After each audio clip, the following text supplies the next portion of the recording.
اعوذ باللہ من الشیطان الرجیم بسم اللہ الرحمن الرحیم۔ السلام علیکم ورحمۃ اللہ وبرکاتہ۔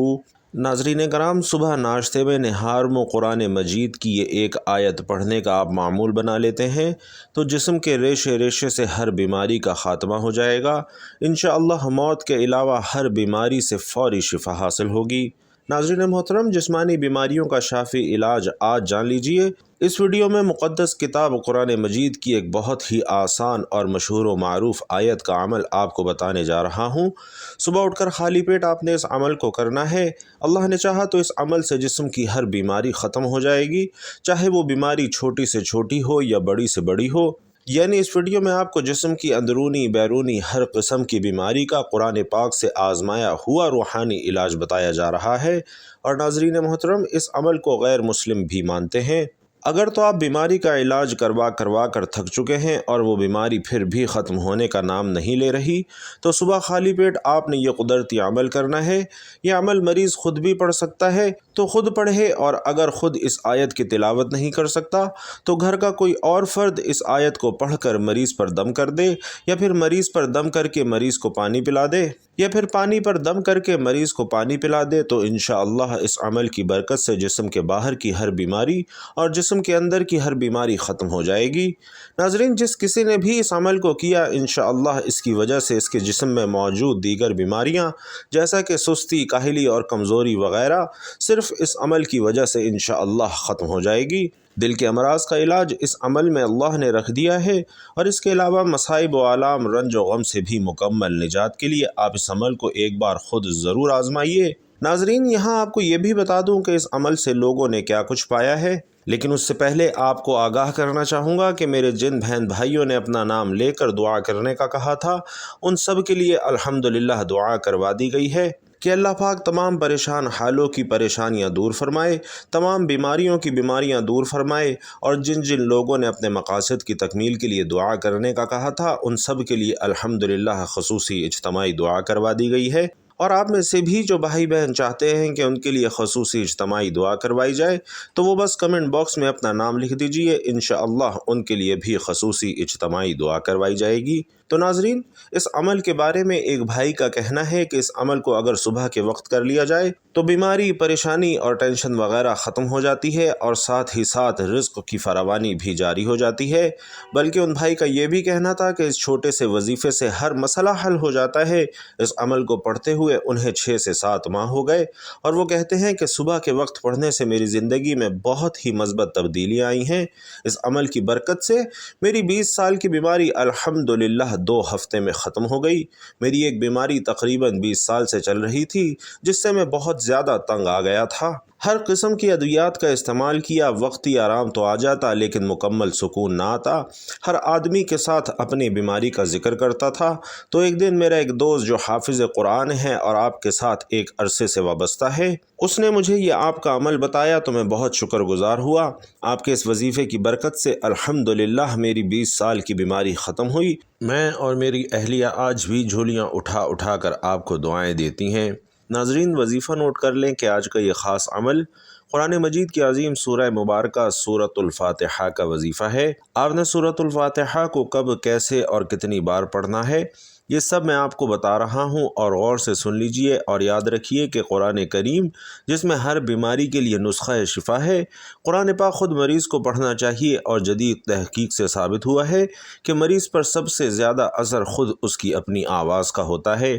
اللہ تعالیٰ نے قرآن پاک کی آیتوں میں ایسی شفا رکھی ہے کہ کوئی بھی مریض قرآن پاک کی تلاوت کرتا ہے تو صحت یاب ہو جاتا ہے۔ اللہ تعالیٰ نے قرآنی آیات میں ہمارے لیے زندگی رکھی ہے، لہٰذا اگر کسی بیمار یا سست خلیے پر اللہ کا کلام پڑھا جائے تو وہ خلیات تر و تازہ ہو جاتے ہیں، اور ان میں زندگی بحال ہو جاتی ہے، اور امراض کی مدافعت کی قوت بھی بڑھ جاتی ہے۔ یہیں سے ہمیں یہ روشنی بھی ملتی ہے کہ مخصوص امراض پر مخصوص قرآنی آیات پر دم کر کے پانی پینے سے اللہ تعالیٰ کے فضل و کرم کی بدولت شفا ملتی ہے۔ اللہ نے پوری انسانیت کے لیے تا قیامت مکمل ضابطۂ حیات، ایک نور مبین، ایک کتاب مقدس قرآن مجید حضرت محمد صلی اللہ علیہ وسلم کے ذریعہ عطا فرمائی، جس میں اللہ نے زندگی کے تمام شعبوں پر ایک مکمل ضابطہ حیات دے کر بھیجا اور کوئی بھی پہلو تشنا نہ چھوڑا۔ قرآن پاک ہی ایک مکمل ضابطہ حیات ہے۔ قرآن پاک ہی ایک ایسی کتاب ہے جو نہ صرف ہدایت کا ذریعہ ہے بلکہ شفا کا بھی ذریعہ ہے۔ قرآن مجید میں اللہ تبارک و تعالی ارشاد فرماتے ہیں، لوگوں تمہارے پاس رب کی طرف سے نصیحت آ گئی ہے، یہ وہ چیز ہے جو دلوں کے امراض کی شفا ہے، اور جو اسے قبول کر لے ان کے لیے رہنمائی اور رحمت ہے۔ اے نبی کریم صلی اللہ علیہ وسلم کہہ دو کہ یہ اللہ کا فضل اور مہربانی ہے کہ اس نے یہ خبر بھیجی۔ اس پر تو لوگوں کو خوش ہونا چاہیے کہ قرآن مردہ لوگوں کے لیے آب حیات اور پژمردہ دلوں کے لیے طمانینت بخشتا ہے، لوگوں کو ان کے رب کے حکم سے تاریکی سے نکال کر روشنی کی طرف لاتا ہے اور صراط مستقیم پر گامزن کرتا ہے۔ جس کا قول قرآن مجید کے مطابق ہے وہ صادق ہے، اور جو اس کے احکامات پر عمل پیرا ہوتا ہے وہ کامیاب ہو جاتا ہے۔ صحابہ کرام رضوان اللہ تعالی علیہم اجمعین کا ترہ امتیاز تھا کہ وہ دنیا میں ایسے زندگی بسر کرتے تھے گویا جیتا جاگتا قرآن ہو۔ وہ قرآنی آیات میں غور و فکر کرتے تھے اور حقیقی معنوں میں اس کی تلاوت کرتے تھے، اس کے مطابق اپنی زندگی بسر کرتے تھے اور اس ہی کی طرف دعوت دیتے تھے۔ عذاب کی آیتوں سے ان کے دل دہل جایا کرتے تھے اور رحمتوں کی آیتوں سے ان کے دل روشن اور معمور ہو جایا کرتے تھے۔ ناظرین، صحابہ کرام قدم قدم پر قرآن مجید سے ہدایت حاصل کرتے تھے اور اسی لیے وہ دنیا میں عزت سے مشرف ہوئے اور دنیا کی سعادت کے حقدار بنے، بلند درجات پر فائز ہوئے اور دونوں جہانوں کی کامیابیوں سے سرفراز ہوئے۔ قرآن مجید میں اللہ تبارک و تعالی فرماتا ہے، یقیناً یہ قرآن وہ راستہ دکھاتا ہے جو بہت ہی سیدھا ہے، اور ایمان والوں کو جو نیک اعمال کرتے ہیں اس بات کی خوشخبری دیتا ہے کہ ان کے لیے بہت بڑا اجر ہے۔ ناظرین، حضرت عبداللہ بن مسعود رضی اللہ تعالی عنہ روایت کرتے ہیں کہ حضور علیہ الصلاۃ والسلام نے فرمایا، جس نے قرآن مجید سے ایک حرف پڑھا اس کے لیے ایک نیکی ہے، اور ایک نیکی 10 نیکیوں کے برابر ہے۔ اور میں یہ نہیں کہتا کہ الف لام میم ایک حرف ہے، بلکہ الف ایک حرف ہے، لام ایک حرف ہے اور میم ایک حرف ہے۔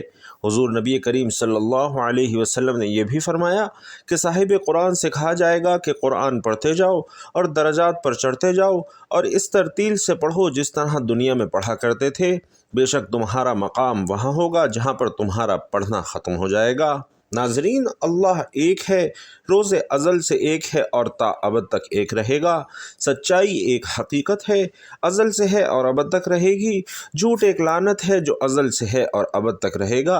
انسانیت کی قدر و منزلت ازل سے مسلم ہے اور ابد تک قائم رہے گی، اور اسی طرح انسانیت سے متعلق ہر شعبہ زندگی کے لازوال اصول لازل ہیں، ابد تک رہیں گے، اور انہی اصولوں کا امین قرآن پاک ہے۔ اس لیے اس میں بیان کردہ ابد تک حقیقت ہی رہیں گے، نہ ان میں ترمیم ہوگی اور نہ اضافہ ہوگا۔ اس مکمل قانون کو لے کر آنے والے حامل وحی نبی صلی اللہ علیہ وسلم ہیں، ان کی ذات گرامی بھی اسی طرح تا ابد ایک ہی رہے گی۔ اس کو سمجھنے اور پرکھنے اور اس کو حفظ جاں بنانے کا جو انداز آپ صلی اللہ علیہ وسلم نے سکھا دیا وہ ابد تک وہی رہے گا۔ انہی کی دی ہوئی روشنی میں سے یہ قرآن پاک کے بعد کوئی کتاب اس کا مقام نہیں لے سکتی، اور اس کے لانے والے کی جگہ کسی دوسرے کو نہیں کھڑا کیا جا سکتا۔ اور حضور نبی کریم صلی اللہ علیہ وسلم کی صداقت و نبوت اور لازوال نبوت بھی قرآن پاک کے مکمل ضابطہ حیات ہونے کی دلیل ہے۔ ناظرین، قرآن کریم فوز و صلاح کا دائمی منشور اور رشد و ہدایت کا مثالی سرچشمہ ہے، جس میں ایک طرف حقوق اللہ کی پاسداری ہے تو دوسری طرف حقوق العباد کی ادائیگی کا پیغام ہے۔ گویا یہ قرآن ہماری روحانی اور جسمانی تسکین اور شفا کا باعث ہے۔ اس میں پورا نظام حیات عطا کیا گیا ہے جس پر عمل پیرا ہو کر انسانیت اپنا کھویا ہوا مقام اور گمشدہ متاع عزیز یعنی جنت بھی حاصل کر سکتی ہے۔ قرآن راہ نجات اور ہمارے تمام دکھوں کا متاوا ہے۔ چنانچہ قرآن کریم میں ارشاد فرمایا گیا ہے، اور ہم قرآن کے ذریعے وہ چیز نازل کرتے ہیں جو مومنوں کے لیے شفا اور رحمت ہے۔ اللہ خالق و مالک نے قرآن کا مقصد بیان کرتے ہوئے ارشاد فرمایا کہ وہی تو ہے جس نے ان پڑھوں میں انہی میں سے ایک محمد صلی اللہ علیہ وسلم کو پیغمبر بنا کر بھیجا، جو ان کے سامنے اس کی آیتیں پڑھتے اور انہیں پاک کرتے اور اللہ کی کتاب اور دانائی سکھاتے ہیں، اور اس سے پہلے تو یہ لوگ صریح گمراہی میں تھے۔ دوسرے مقام پر یوں فرمایا گیا کہ وہ اللہ تعالیٰ بہت برکت والا ہے جس نے قرآن مجید کو اپنے بندے محمد پر نازل فرمایا تاکہ وہ سب لوگوں کے لیے آگاہ کرنے والا ہو جائے۔ اسی اللہ کی حکومت اور سلطنت ہے آسمانوں اور زمینوں کی، اور اس نے کوئی اولاد نہیں بنائی اور نہ اس کی سلطنت میں کوئی شریک ہے۔ اس اللہ نے ہر چیز کو پیدا کیا ہے اور مناسب اندازے پر رکھا ہے۔ ناظرین، اسی طرح ایک مقام پر قرآن کی عظمت کا اظہار یوں فرمایا گیا کہ ہمیں تاروں کی منزلوں کی قسم اگر تم سمجھو تو یہ بڑی قسم ہے کہ یہ بڑے رتبے کا قرآن ہے جو کتاب محفوظ میں لکھا ہوا ہے، اسے وہی ہاتھ لگاتے ہیں جو پاک ہیں، پروردگار عالم کی طرف سے اتارا گیا ہے۔ کیا تم اس کلام سے انکار کرتے ہو اور اپنا وظیفہ یہ بناتے ہو کہ اسے جھٹلاتے ہو؟ ناظرین، آیت قرآنی سے معلوم ہوتا ہے کہ قرآن کا مقصد انسانیت کے عقائد و اعمال اور اخلاق کی تطہیر کر کے رب کے پسندیدہ بندے بنا کر اس کے اصلی مقام یعنی جنت اور رضا الہی کی شاہراہ مستقیم پر گامزن کرنا ہے، تاکہ انسانیت اپنا کھویا ہوا مقام دوبارہ حاصل کر سکے جو اس کی شامت اعمال کی بنا پر اس کے ہاتھوں سے جاتا رہا ہے۔ یہ قرآن مجید اتنی عظمتوں اور رفتوں کا حامل ہے کہ اگر ایمان کے جذبے کے ساتھ محض اس کی تلاوت ہی کر لی جائے تو وہ بھی مومن کے لیے انتہائی اجر و ثواب کا باعث ہے۔ قرآن مجید سے تعلق استوار اور مضبوط سے مضبوط تر رکھنا ہی مومن کا شعار ہے۔ یہ نازل ہی اس لیے ہوا ہے کہ ہم اپنا تزکیہ کر لیں اور اپنے مربی و آقا پالن ہار اللہ رب العالمین کے پسندیدہ بندے بن جائیں۔ اور یہ قرآن ناظرین معمولی چیز ہرگز نہیں کہ ہم اسے محض ایک کتاب سمجھیں، بلکہ اس میں ہمارے لیے دنیا اور آخرت کی کامیابیوں کا مکمل لائحہ عمل موجود ہے، اور اس کے علاوہ قرآن دلوں کا زنگ دور کر کے اسے صاف شفاف بناتا ہے۔ سرور کائنات صلی اللہ علیہ وسلم کا ارشاد عالی ہے کہ دلوں کو زنگ لگ جاتا ہے جس طرح لوہے کو پانی لگ جانے سے زنگ لگ جاتا ہے۔ صحابہ نے عرض کیا کہ یا رسول اللہ، پھر انہیں کس طرح صاف کیا جائے؟ تو آپ صلی اللہ علیہ وسلم نے فرمایا کہ موت کو زیادہ یاد کیا کرو اور قرآن مجید کو کثرت کے ساتھ پڑھا کرو۔ اسی طرح دوسرے مقام پر فرمایا کہ جو اپنے رب سے کلام کرنا چاہے تو اسے چاہیے کہ قرآن مجید کی تلاوت کرے۔ اور ناظرین، یہ بات پورے وثوق سے کہی جا سکتی ہے کہ قرآن پاک میں تمام امراض کے لیے شفا ہے، یہ امراض ذہنی ہوں یا جسمانی ہوں یا جادو ٹونے وغیرہ کا نتیجہ ہوں، اور شفا کے لیے ضروری ہے کہ مریض کا پختہ عقیدہ بھی یہی ہو کہ قرآنی آیات کو پڑھ کر پھونکنے سے اس مرض سے نجات مل جائے گی۔ اللہ تعالیٰ نے قرآن پاک کی ہر آیت میں ہر مرض پر شفا رکھی ہے جسے پڑھ کر پھونکنے سے مرض چلا جاتا ہے۔ یہ الگ بات ہے کہ ہمیں شفا کا باعث بننے والی زبان کا علم نہیں ہے جسے اللہ تعالیٰ قرآن پاک میں سموئے ہوئے ہیں۔ ہمیں قرآنی آیات پڑھنے کے سلسلے میں محنت کرنی چاہیے، اور ہمیں یہ یقین سچے دل سے کرنا چاہیے کہ قرآنی آیات پڑھ کر پھونکنے سے ہمیں شفا ملے گی۔ اللہ تعالیٰ فرماتے ہیں یہ تو ایمان والوں کے لیے ہدایت اور شفا ہے، یہ ایمان والوں کے لیے شفا کا باعث ہے اور کفار اس کو نہیں سمجھ سکتے۔ اللہ کی رحمت بہت وسیع ہے اور ہر شخص اس کو اپنے ظرف اور ہمت کے مطابق حاصل کرتا ہے۔ ناظرین، اللہ کی رحمت کو تمام سمندروں کی گہرائی ملا کر ڈالا جائے تو بھی اس کی وسعت اور گہرائی ختم نہیں ہو سکتی۔ اب یہ حاصل کرنے والے پر منحصر ہے کہ وہ اس کو کیسے اور کتنا حاصل کرتا ہے۔ اللہ تعالیٰ فرماتے ہیں اے لوگو، تمہارے پاس تمہارے رب کی طرف سے ایک ایسی چیز آئی ہے جو نصیحت ہے، اور دلوں میں جو روگ ہیں ان کے لیے شفا ہے، اور رہنمائی کرنے والی ہے، اور ایمان والوں کے لیے رحمت ہے۔ تو ناظرین، قرآن مجید ہر قلبی، روحانی، جسمانی اور نفسیاتی بیماریوں کے لیے شفا ہے۔ قرآن مجید خود بیان کر رہا ہے کہ دلوں کے روگ یعنی حسد، کینہ، بغض، منافقت، ڈپریشن، ان کے لیے شفا ہے۔ اللہ تعالیٰ کا ذکر روح کے غذا ہے اور جسم کو طاقت اور توانائی بخشتی ہے۔ اللہ تعالیٰ فرماتے ہیں کہ ہر قسم کے میووں سے کھا، پھر اپنے رب کی تجویز کردہ آسان راہوں پر چل۔ ان کے پیٹ سے پینے کی چیزیں نکلتی ہیں جس کے رنگ مختلف ہیں، اس میں لوگوں کے لیے شفا ہے، بے شک اس میں ان لوگوں کے لیے نشانی ہے جو سوچتے ہیں۔ ناظرین، انسان کی بیماریوں میں اس کی خوراک کا بھی عمل دخل ہوتا ہے، اس لیے اللہ تعالیٰ یہاں انسان کو جسمانی بیماریوں کا علاج بتا رہے ہیں کہ ڈرائی فروٹ توانائی کا بہترین ذریعہ ہے۔ زیر غور آیت میں اللہ تعالیٰ شہد کو شفا قرار دے رہے ہیں، اور حضرت ابن مسعود رضی اللہ تعالی عنہ سے مروی ہے کہ رسول اکرم صلی اللہ علیہ وسلم نے فرمایا کہ تم لوگ شفا دینے والی دو چیزوں یعنی شہد اور قرآن کو لازمی پڑھو، یعنی شہد اور قرآن کو لازمی پکڑو۔ تو ناظرین، جسم کے کسی حصے میں درد ہو تو سورۃ الفاتحہ پڑھ کر دم کیا جاتا ہے۔ سورۃ البقرہ جادو اور نظر بد کے آثار کم کرتی ہے، اور معوذتین سے دم کرنا بھی حدیث سے ثابت ہے۔ حضرت عائشہ صدیقہ رضی اللہ تعالی عنہا فرماتی ہیں کہ نبی کریم صلی اللہ علیہ وسلم نے جس مرض میں وفات پائی اس میں اپنے اوپر معوذتین پڑھ کر دم کرتے تھے، اور جب آپ صلی اللہ علیہ وسلم کو زیادہ تکلیف ہوتی تو میں اس کو پڑھ کر دم کرتی، اور آپ صلی اللہ علیہ وسلم کو دست مبارک کو برکت کے لیے آپ صلی اللہ علیہ وسلم کے جسم مبارک پر پھیرتی۔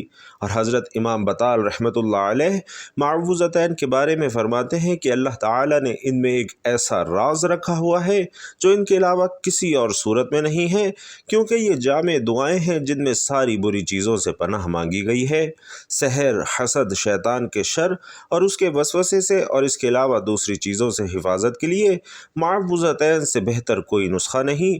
اور یہی وجہ ہے کہ آپ صلی اللہ علیہ وسلم بھی اسی پر اکتفا کرتے تھے۔ ہمیں معلوم ہونا چاہیے کہ قرآن پاک خود مریض کو پڑھنا چاہیے، کیونکہ جدید ترین تحقیق سے ثابت ہوا ہے کہ مریض پر سب سے زیادہ اثر خود اس کی اپنی آواز کا ہوتا ہے۔ کسی بھی انسان کی آواز کے مقابلے میں خود مریض کی آواز اس کے بیمار خلیوں پر زیادہ اثر ڈالتی ہے۔ تو مریضوں کو ہمارا یہی مشورہ ہوگا کہ وہ اپنے مرض سے متعلقہ صورت کا عمل خود پڑھ کر اپنے اوپر پھونکیں، اور سورۃ الفاتحہ کے وظیفے کا طریقہ یہ ہے کہ صبح اٹھنے کے بعد، یعنی جب آپ نماز کے لیے اٹھیں تو آپ وضو کریں، نماز پڑھیں اور اس کے بعد یہ وظیفہ کریں، اور اگر نماز کا وقت زیادہ پڑا ہو تو آپ اس وظیفے کو پہلے کرنے کے بعد میں بھی نماز پڑھ سکتے ہیں۔ اور آپ نے سورۃ الفاتحہ کو اس طرح سے پڑھنا ہے کہ جب آپ سورۃ الفاتحہ کو 9 بار مکمل پڑھ لیں تو آپ نے اللہ رب العزت کے مبارک نام یا رحمن یا اللہ 9 مرتبہ پڑھنے ہیں، پھر اس کے بعد دوبارہ 9 مرتبہ سورۃ الفاتحہ پڑھنی ہے، اور ساتھ ہی یا رحمن یا اللہ 9 مرتبہ پھر پڑھنا ہے، اور تیسری مرتبہ سورۃ الفاتحہ کو پھر 9 بار پڑھنا ہے، اور اس کے بعد پھر 9 بار یا رحمن یا اللہ پڑھنا ہے، یعنی کہ سورۃ الفاتحہ 27 بار پڑھی گئی، اور 27 بار ہی آپ نے اللہ کے مبارک نام یا رحمن یا اللہ کو پڑھا، اور اس کو پانی پر دم کر دینا ہے۔ اگر مریض نے اپنے لیے عمل کیا ہے تو خود اس پانی کو پی لے، اور اگر کسی نے مریض کے لیے دم کیا ہے تو بھی اس مریض کو پلا دیں۔ انشاءاللہ تبارک و تعالی مریض کو ہر بیماری سے اللہ تعالی شفا عطا فرمائے گا۔ اللہ تبارک و تعالی سے دعا ہے کہ ہم سب کو بیماریوں سے محفوظ فرما کر شفائے کاملہ عاجلہ عطا فرمائے، ہم سب کو قرآن سے رہنمائی لینے والا بنائے، آمین یا رب العالمین۔ اور ناظرین، آخر میں آپ سے گزارش ہے کہ کمنٹ باکس میں ایک مرتبہ اللہ اکبر پورے خلوص دل کے ساتھ ضرور لکھ دیجئے گا۔ اللہ تعالی آپ سب کا حامی و ناصر ہو، آمین۔ السلام علیکم ورحمۃ اللہ وبرکاتہ۔